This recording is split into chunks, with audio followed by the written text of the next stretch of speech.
Gusto ko nang sabihin, napakasimple ng mga pangyayari diyan, nagkakagulo sa ombudsman dahil hindi sila nagtagumpay sa PI, mga PI nila. Hindi rin sila umubra sa impeachment, kaya narito na tayo ngayon.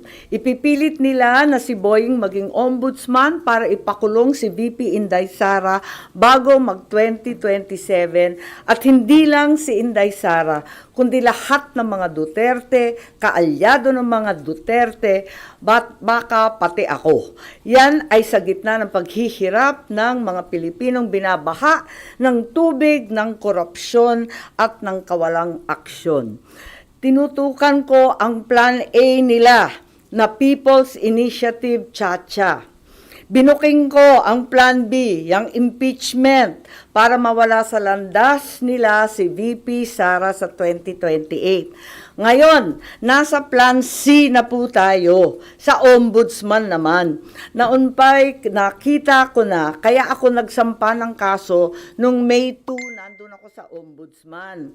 Kung hindi kayo titigil sa pamumulitika, mag-asaran tayo. Hindi ko rin kayo tatantanan. Para kayong mga kabayong na katapalodo sa 2028, 2026 pa lang ngayon. Napapabayaan nyo ang bayan sa kakaisip ng ambisyon at paraan paano nyo buburahin ang mga nakaharang sa mga maiitim ninyong plano. Nasa 2028 na kayo. 2026 pa lang. Paano makakaligtas at mabubuhay ang Pilipino 2026, 2027? Paano makakaraos?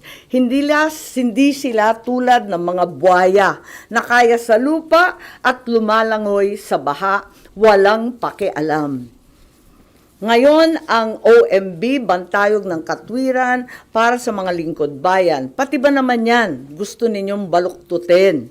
Habang nagsusumikap ang lahat ng tapat, habang ang lahat ng Pilipino ay galit dahil gustong makakita ng tuwid, habang pilit naming nire-reband na tuwid ang sistema, eto kayo at pilit nyong kinukulot, binabaluktot, ginugulo.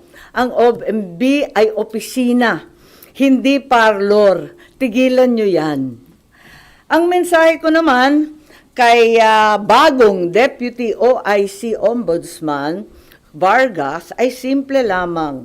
Kung nayayanig ka na sa pressure, isabuhay mo na lang ang sikat ng kanta ni April Boy Regino. Kapag